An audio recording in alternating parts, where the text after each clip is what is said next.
couple of housekeeping moves to take care of in this episode of the podcast, including the Mariners just re-signed one of their pitchers. They traded for Austin Shenton, and Sebi Zavala is no longer with the team.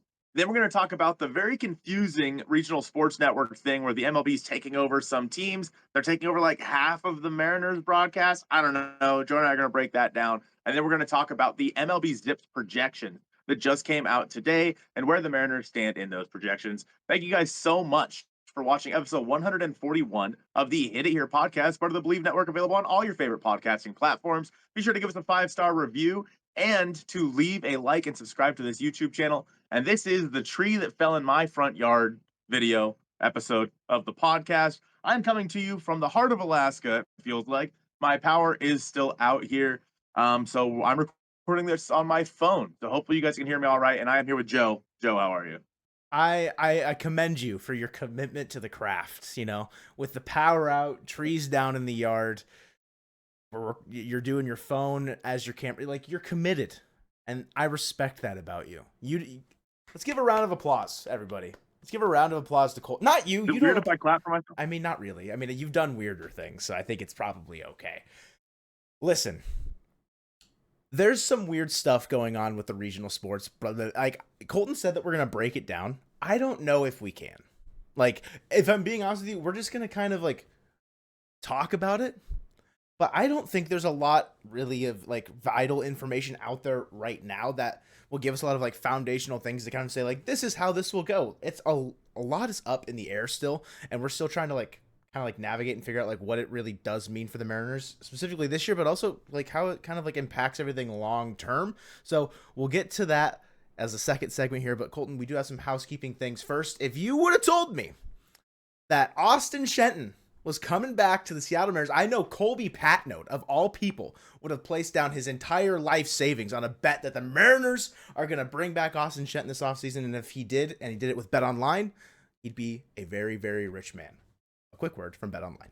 Thank you to Bet Online for being a sponsor for the Hit It Here podcast. Bet Online is the world's most trusted betting platform and your number one source for online betting. From the earliest odds to in-game live betting, Bet Online provides you with all the action and the ability to watch the games as they happen. With the largest selection of odds on everything from football, NBA, NHL, and since the MLB regular season and postseason is over, free agency bets on who's going to play where will be available soon on Bet Online. Make sure you guys head to Bet Online today to get in on the action with America's most trusted site for online wagering. Bet Online. The game starts here. A move several off seasons in the making, it feels like. Ever since Austin Shenton was traded to the Rays way back when for Diego Castillo, it felt like maybe a reunion was due at some point in time, just with how crowded the Rays infield ended up being over the years. And now is the time. Jerry, he struck while the iron was hot, sent the Rays cash considerations because those greedy Rays, they just love their money. That's just what they're all about. And the corresponding move here is another, I think, coincidental thing where they then DFA JT Chargois, who maybe his arbitration projection was too much and they think that they can replace him, et cetera, et cetera. It's an interesting move to say the least, but the overall vibe, I think, is positive around the acquisition of Austin Shenton to kind of like be the first move, and put air quotes around first move. That's like the first trade. Obviously, Medina was the first like signing, but yeah, Shenton, he's a fine left-handed bat bench depth piece, and that's kind of what they've outlined him as like his role going forward. He could make the opening day roster and be part of the just MLB depth bench going forward, depending on how the roster plays out. And I'm a little worried that they commit to it and they don't go out and like make other legitimate upgrades. And I think that could be a gripe that people may have, but this is a move where, yeah, it's a guy who's got very limited major league experience, made his debut in 2024, had a 745 OPS in a total of 42 at-bats. So, like, if he can sustain that, I mean, it's a better OPS than what Josh Rojas put up at third base as a left-handed bat. So maybe he takes some at-bats away from Josh Rojas in 2025 if he does make the major league roster. But, Colton, you kind of broke the news on our channel, courtesy of phone camera and no power, just like today. But any other like any flashlight POV, any like further thoughts beyond what you shared yesterday? No, I mean, I'm excited to have Austin Shenton back. I do think that Chargois was going to be off the roster whether it be yesterday or on the 22nd, which is like Thursday or Friday or something like that, because that's when the non-tender deadline is. Because I don't know, he was owed what, like $1.7 million. So I mean, it sounds like the Mariners, because they could have sent somebody else in that deal, maybe like an Austin Voth or someone that's making a little bit more money. But it'll be interesting to see what they do now with the bullpen when the non-tender deadline does come through, because I assumed that it would have been like Trent Thornton was going to get non-tendered and again Austin Voth, etc. But it was, I kind of thought Chargois for $1.7 million wasn't that bad of a deal in my Yeah. opinion. So the fact that he is just DFA'd here, the fact that the Rays didn't just want him in exchange, and obviously they're clearing 40-man spots, so it makes sense. But I don't know. It's a weird move by the Mariners. I do like Austin Shenton. I just don't necessarily know if I like him for JT Chargois. It was like less than 24 hours after he was DFA'd by the Rays that he was acquired by the Mariners. We knew that Jerry and the Mariners have loved Austin Shenton since they traded him with JT Chargois for Diego Castillo back in 2021. I don't know. It's just a very interesting move. I do worry, like you said, that the Mariners look at the acquisition of Austin Shenton and say, okay, maybe we don't need to worry so much about third base anymore because we have Austin Shenton, we have Josh Rojas, we have Dylan Moore. That's still not a good infield. That's not a good hot corner, in my opinion. And if Austin Shenton can, perform like he did in 2023 at the MLB level, then maybe we can have a different conversation. But he strikes out quite a bit. He's not great defensively. He is basically the Dominic Canzone of third base, in my opinion, of the infield for the Mariners, where there's potential there, but how far are you willing to take that when you need to make sure that you hit this year on a lot of your guys? So if he is just a bench bat, if he is a bench bat or possibly even off the roster by the beginning of next year, I think that is probably the best case scenario because that means the Mariners did go out there and upgrade. But if he does make the opening day roster, I do worry that means the Mariners did not do enough in the offseason. And that idea scares me a little bit. Overall, the move itself is fine. I just do worry about what that means for tertiary moves. Would you consider bringing back Jesse Hahn a tertiary move, or is that like even further down the pecking order? That's much further down the pecking order, in my opinion. He's 35 years old. By all accounts, a great dude. By all accounts, he is one of the nicest dudes in the world. So, I mean, I'm glad that he's able to get a deal with the Mariners. I would not be shocked to see him retire and maybe become a part of a Mariners coaching staff somewhere in the organization. But yeah, he's a guy that I think is fine. It's fine depth, maybe.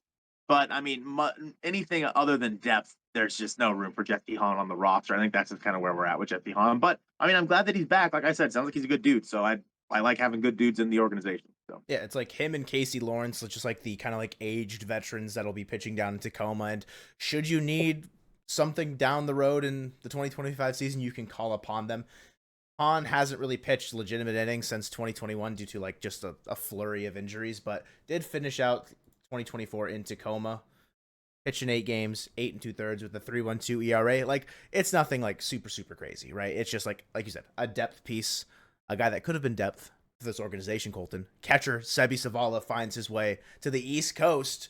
The Boston Red Sox have signed Sebi Zavala to a minor league deal. Would you have wanted to bring Sebi back on a minor league deal if it all was like, if it was in the cards for like him to kind of like want to stay with Seattle? Minor league deal wouldn't have bothered me. But yeah, I mean, I am very okay with never seeing Sebi Zavala take another at bat for the Mariners. Interesting to hear that he is going to the East Coast. What's going to happen with his glove? We know Cal won the Gold Glove using Sebi's glove in 2024. What's going to happen there? He's just going to give it to Cal? I don't know. We'll have to wait and see on that. A parting gift, yeah. I mean, Sebi seems like a good dude. Our very own John Bernthal. But I'll be interested to see if he does. I mean, because obviously they don't have Reese McGuire on that roster anymore. Connor Wong is there. There's a possibility that Sebi does make their roster at some point over in Boston. So I don't know. I think it would have been fine to bring him back on a minor league deal just for catching depth because the Mariners, I mean, who knows what Mitch Garver is going to be? Who knows if Harry Ford is going to stick at the major league level anytime soon? Otherwise, they don't really have a whole lot of depth. So I wouldn't have hated it. But yeah, I'm fine with it. I'm fine seeing him go. I think you raised the most important question, which was where is his glove going to go? Because not only did Cal win a Gold Glove, he received a lot of pitches from the top 6 finisher in the American League Cy Young, Logan Gilbert. Got 25 points in the voting system. It was a unanimous decision in favor of Eric Skubal. But seeing Logan in the top 6, pretty solid. Back-to-back years of like guys for the Mariners being in the top 10 we kind of knew was going to happen last year. Castillo and Kirby both finished top 10. Logan Gilbert is the Mariners representative there. Got 1 second place vote, 2 third place votes, 6 fourth place votes, and 3 fifth place votes. Finished ahead of Framber Valdez. So he is, by all accounts, the best pitcher in 2024 from the American League West. Thoughts? I'm a big fan of that. Do we know where did Bryce Miller or any of them finish up there at all? Not in the top 10. So the order goes Skubal, Lugo, Clase, Reagans, Burns, Gilbert, Valdez, Kirby Yates, Yusei Kikuchi, and then Cade Smith. Yusei had a great second half with the Astros, and obviously, I mean, he didn't switch leagues. He was still in the American League when he was pitching with Toronto and had a pretty okay first half. But I think how they were able to just win every single start, it felt like, with Yusei on the mound. I'm not surprised that he finished that high, but wrong choice by the writers. So, I mean, both Bryce Miller and Brian Wu were better than Yusei Kikuchi in 2024. So. They were must-see TV on what is now up in the air for the Seattle Mariners. Like that transition, that was fire, dude. That was good, yeah. So we all know the regional sports broadcasting network debacle that is happening around baseball. Diamond Sports Group, whatever, Bally, it's all a mess. Yes, you should grab your flashlight and point it at your face now. When the sun goes down on my side of town. Yeah, the Mariners are set up they're in a unique spot because the Kraken left root, or did the and then the Trailblazers left root? Yep. Loot? I said loot, I think. Close enough. And it's close enough. So the Mariners, we know that like this whole discourse last offseason about, the sports network, it's gonna cause us to lose money. We're gonna have to fund some of the like production for it, blah blah blah. In an article from The Athletic by Evan Drellich, close enough. Drellich? Something like that. Yeah, maybe it's the CH that makes like the K sound. The league is carrying 7 teams in 2025, and in 8th, the Seattle Mariners are going to join that group, although their arrangement appears unique compared to the rest. And then a second part of this article kind of breaks down like the teams that will be just like kind of involved around baseball. So Arizona Diamondbacks, MLB Media, their 2025 broadcaster, the Reds, the Guardians, the Rockies, the Brewers, the Twins, the Padres. And then for the Mariners, it says MLB Media in part. And so there was a quote right after from Manfred talking about the Seattle Mariners and what their situation is it's just complicated because they have distribution agreements that ran longer. We'll do the production for them, not clear how much more. So like they'll do the production. Does that mean that the people that are employed by Root, like Aaron Goldsmith, like Angie Ment, like how are those people going to be impacted? I'm not certain.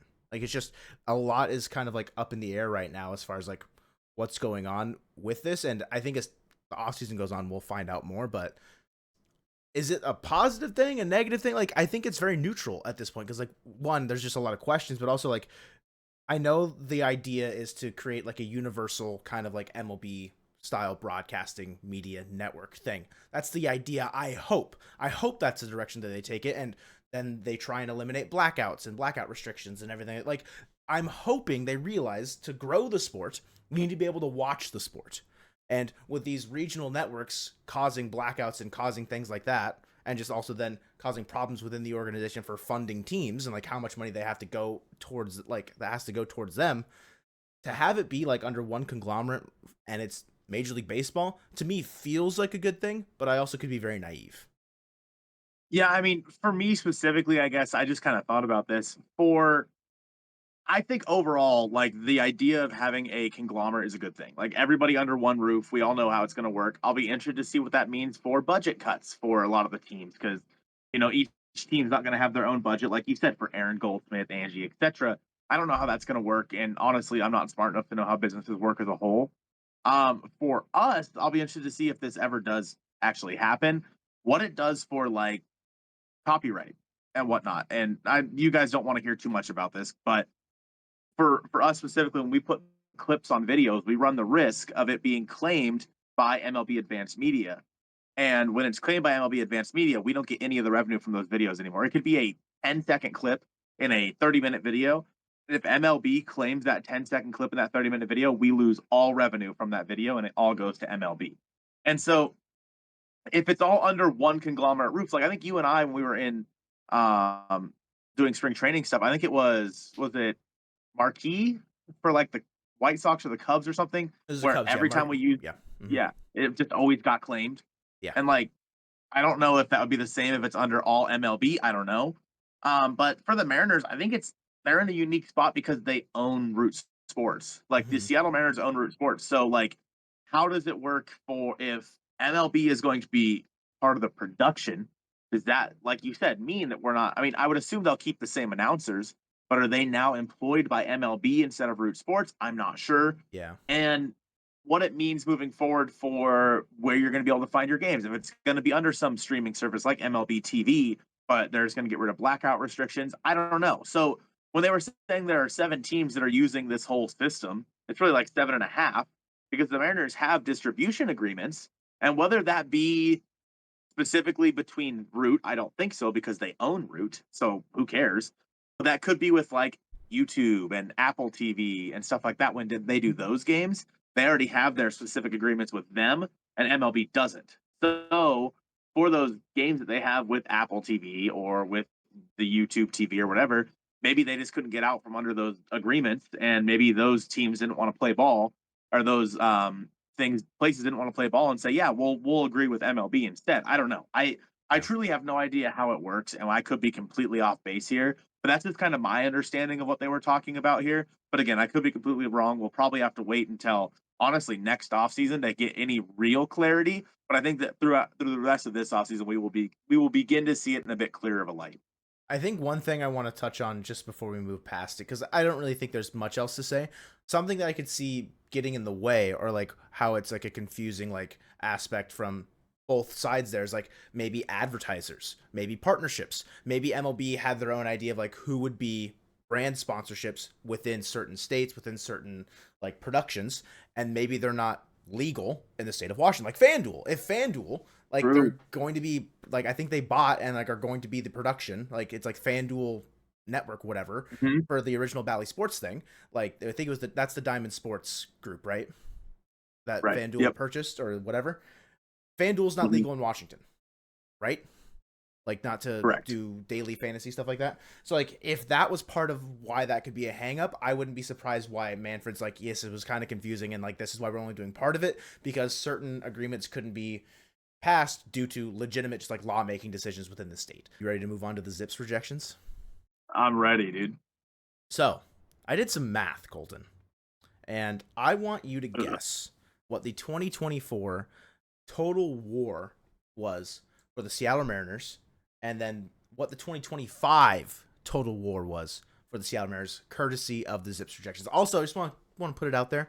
I am so happy that the Mariners are the first team in the American League to get posted, because I remember last offseason, I swear to God, we were like 13th. Like we were one of the last ones. I don't know if like they like just like flipped the script and go backwards from what they did the previous year, but Dan Szymborzki, thank you. Thank you for getting the Mariners out early. It is kind of interesting because, you know, this roster's not going to be final by any means. So things can change with it as well. But Colton, 2024, I want you to guess what the total WAR was for the Seattle Mariners, like by ZiPS projections. This is like the entire 40-man roster. I'm assuming even players that have come and gone. I just added up. Is that how that works? I just added up what was on the graphic. So the starting pitchers, the position players, and then the relievers. So by position, like left field has a number, center field has a number, right field has a number. That's what I added up. I'm going to say 42. Bro, it's raining so hard here right now. Sorry. No, it is not 42. It's lower than that in 2024. It was 40.5.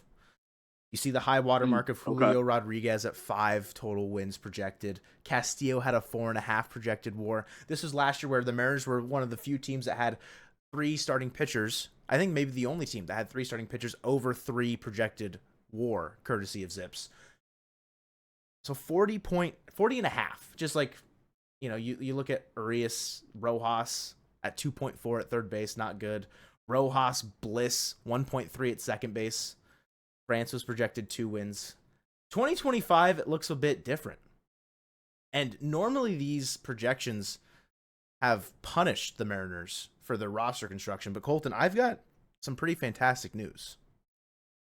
We're 6 wins higher projected than we were in 2024. Projected right now 46.2. Unless I did my math wrong, but we're looking at a 5.8 projected wins from Julio Rodriguez in 2025. 4.9 out of the catching position, which I think is reasonable with how well Cal Raleigh did in 2024. You're looking at 2 wins from between Raley and Locklear at first base. Obviously, that can grow with Locklear probably not being as projectable as, say, like a guy like Justin Turner, or if they go out and do something else. 2.5 wins at second base feels a bit high with Moore, Bliss, even Cole Young being considered there. The lowest position is DH at 0.8, which is, if you can somehow, really bad. It's really bad. The things that stand out to me are that's really bad. 0.8. They project JP Crawford to bounce back and have a 3.1 F-WAR in 2025. I think that would be tremendous for the Mariners in like just next year. It would have been amazing to have it in 2024. They've got Robles, I think, being like a 2 to 2.5 win player. Randy about the same. Obviously, like his bat probably being a bit better than Robles's, but the defense and the speed kind of like holding him back there. The starting pitchers, Logan's projected as the best one as far as WAR is concerned with 4 wins.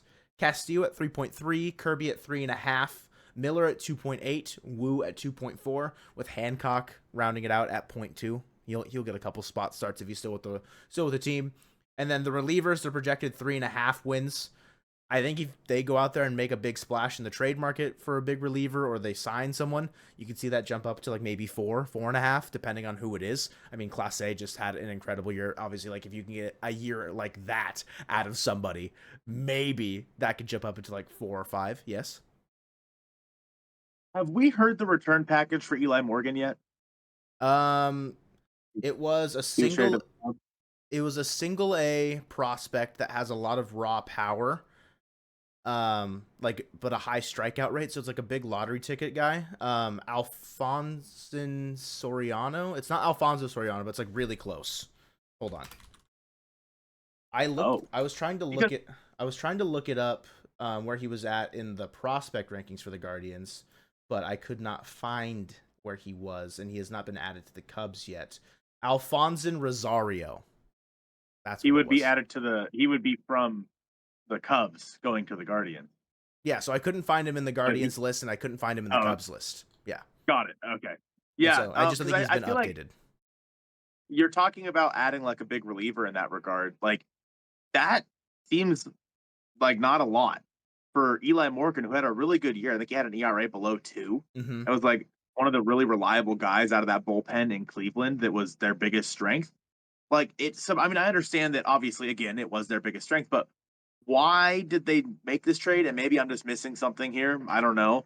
But holy crap, the power just came back on. That was wild. Oh my God.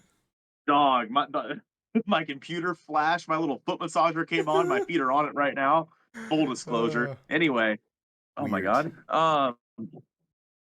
And so, yeah, I don't know. I think it's interesting to think about what the Mariners could go out there and get in a trade at some point this offseason and maybe add to that bullpen. Sorry to derail you there. It's just that talking about trading for like a big name reliever made me think of that. Like maybe they're not as expensive as we would have thought. I think there's a lot of upside with Rosario, and I think he's 20 in single A, has a lot of raw tools. If they can hone that in and work on the strikeout rate, I think the Guardians will have like a pretty solid, productive MLB player in like 3-4 years time. Probably. It's just like the Cubs need it now. They probably don't need that player just kind of not like wasting away in their farm system, but like it's not really doing anything for them now. They get Eli Morgan, who, like you said, was a legitimate bullpen piece for the Guardians in 2024, going now to be some sort of stability for the Cubs. Like it makes a lot of sense from their end. If you're the Mariners, like you've probably got a decent amount of guys that won't factor into, say, just these ZiPS projections in general in 2025 that you could go out and ship out for a guy that could provide some legitimate impact, that could push this closer to 50 total wins just based on a projection model. Of course, it's not all like hunky dory. It's not all rainbows and sunshines. Like, the fact that we're still looking at a DH spot getting less than a win is pretty abysmal. It's like, sure, DH WAR is like it really that valuable? Like you look at they don't play a defensive position. They don't play a defensive position. Like, there's going to be outliers where you're looking at like Shohei Ohtani and say like if Jordan was at a full-time DH kind of a situation. Like, there's outliers, or even Marcell Ozuna from the Braves. There's outliers.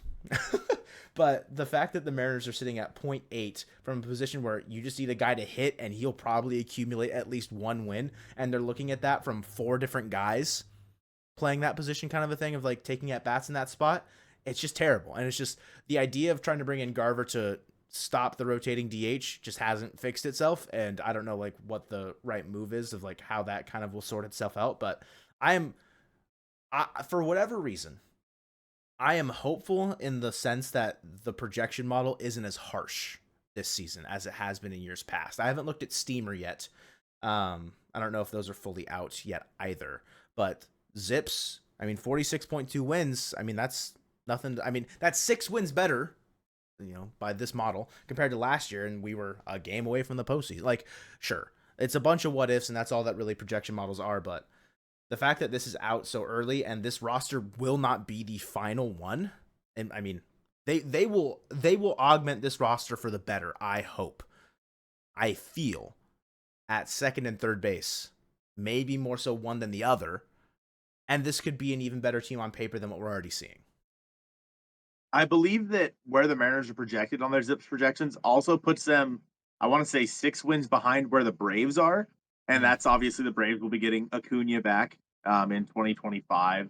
And so it'll be interesting to see kind of how those play out if the Mariners do go out there and make some additions, where those projections end up.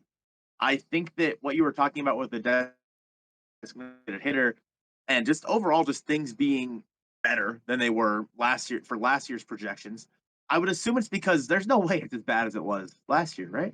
No way. Like, yeah. But even then, I don't think anybody could have seen how good the pitching staff was going to be in 2024. And this year, maybe they're a little high on it and they're projecting these guys to be better or stay healthy. I don't know.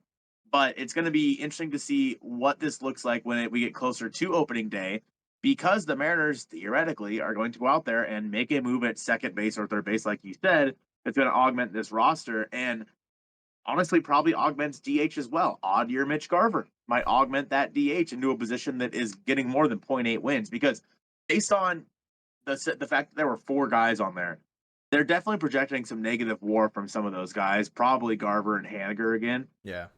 And first of all, we don't know if either of those guys will even be on the roster come opening day. But also, it'd be impressive if Mitch Garver was this bad in 2025. It'd be impressive if, I don't know, I mean, Mitch Haniger, I could definitely see it, but Garver being this bad in 25 would honestly surprise me. So I don't know. I think that the projections are fine. I'll be interested to see what they do with the rest of the projections throughout the American League West. Because right now, I mean, if they were to do the Astros right now, they lose Bregman. They don't have Bregman there when they do those projections. So what does that do for them? I don't know. I think that the projections are always interesting. I don't necessarily know how accurate they are, like at year's end to compare to the beginning. I have no idea from year over year, but it's something to look at. It's something tangible. These are tangible numbers of what they are projecting these players to do. And eventually we'll be able to break it down player by player to see certain guys' projections. So I think that's going to make it even more fun. So we'll just have to wait and see on that one. I think the biggest difference between what we looked at in 2024 for this and 2025 is the stability in the outfield. I think left field and right field in 2024 in the projection model were 1 and 1.1 wins. And just very, very below, I feel like below replacement level values at that point. You look at Arozarena and Canzone out in left field, projected at 2.4 wins.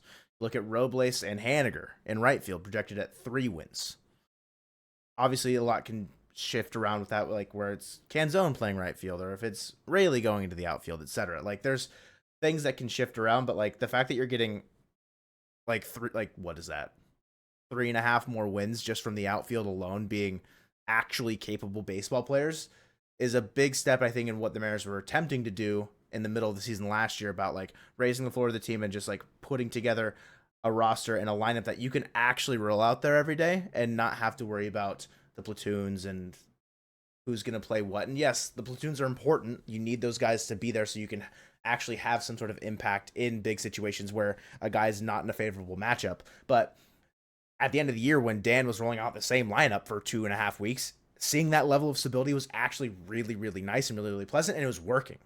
It was working for the most part. So if that's a sign moving forward of what we can expect, I am hopeful. But again, take it with a grain of salt. It is just projections. And I think the hard part with the projections is, again, because of how defensive WAR works, like you can look at guys like Dylan Moore and Josh Rojas, they could have terrible years, and their WAR could still be relatively okay because they played so well defensively. Obviously, Dylan Moore winning a Gold Glove.